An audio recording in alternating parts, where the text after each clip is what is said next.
Assalamualaikum warahmatullahi wabarakatuh. Hai Sobat Pajak, selamat datang di video pembelajaran pajak.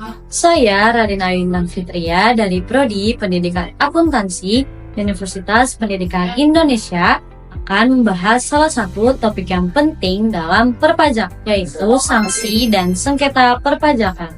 Yuk simak penjelasannya sampai akhir. Sebelum memulai pembahasan, tahukah kalian apa itu sanksi perpajakan? Sanksi perpajakan ialah tindakan hukum yang diberikan kepada wajib pajak karena melanggar ketentuan perpajakan. Sanksi ini bertujuan sebagai alat penegakan hukum atau law enforcement agar wajib pajak patuh dalam memenuhi kewajiban perpajakannya. Sanksi perpajakan dibagi menjadi dua, yaitu sanksi administratif dan sanksi pidana. Mari kita bahas satu persatu. Yang pertama ada sanksi administratif. Sanksi administratif dikenakan tanpa harus melalui proses pengadilan. Sanksi ini diberikan langsung oleh Direktorat Jenderal Pajak atau DJP. Sanksi administratif meliputi denda, seperti ketika tidak menyampaikan SPT tahunan dikenai denda sesuai pasal 7 Undang-Undang KUP. Kemudian ada bunga. Misalnya, ketika terlambat membayar pajak bisa dikenakan 2% per bulan. Dan yang terakhir, yaitu kenaikan pajak yang terjadi jika terdapat ketidaksesuaian dalam pelaporan pajak. Yang kedua, ada sanksi pidana dan dapat dikenakan jika wajib pajak dengan sengaja melakukan pelanggaran berat, seperti tidak menyampaikan SPT, menyampaikan data palsu, atau menghindari pajak dengan cara ilegal.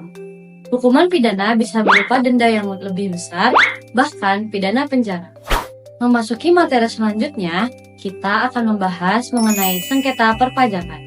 Sengketa perpajakan merupakan perselisihan antara wajib pajak dan otoritas pajak atau yang dikenal sebagai Direktorat Jenderal Pajak mengenai ketetapan atau keputusan perpajakan. Sengketa bisa timbul karena ketidaksetujuan atas hasil pemeriksaan, penolakan, pengambilan kelebihan bayar pajak, pengenaan sanksi yang tidak sesuai, dan keberatan yang ditolak oleh DJP. Sengketa perpajakan dapat diselesaikan dengan berbagai cara, yaitu dengan keberatan, banding, gugatan, serta peninjauan kembali. Yang pertama adalah keberatan. Keberatan diajukan ke DJP jika wajib pajak tidak setuju atas surat ketetapan pajak atau SKP yang diterima.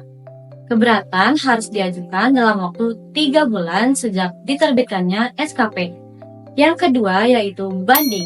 Diajukan ke pengadilan pajak jika keberatan ditolak dan harus diajukan dalam waktu 3 bulan setelah keputusan keberatan diterima. Kemudian yang ketiga ada gugatan, yang bisa diajukan jika DJP tidak memberi keputusan atas pengembalian kelebihan pajak. Dan yang terakhir, peninjauan kembali atau PK, yaitu dapat diajukan ke Mahkamah Agung jika ada bukti baru atau kekeliruan dalam putusan banding. Baik, telah sampailah kita pada akhir video pembelajaran untuk materi pajak hari ini tentang sanksi dan sengketa perpajakan.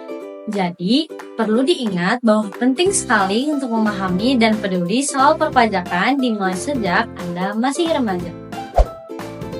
Terima kasih telah menyimak video pembelajaran ini sampai akhir. Semoga materi yang saya sampaikan dapat bermanfaat. Jika menyukai video pembelajaran ini, silakan like dan share ke teman-teman Anda. Sampai jumpa di video pembelajaran selanjutnya. Saya Radina Ayunan Fitria, pamit undur diri. Wassalamualaikum warahmatullahi wabarakatuh. Salam pajak.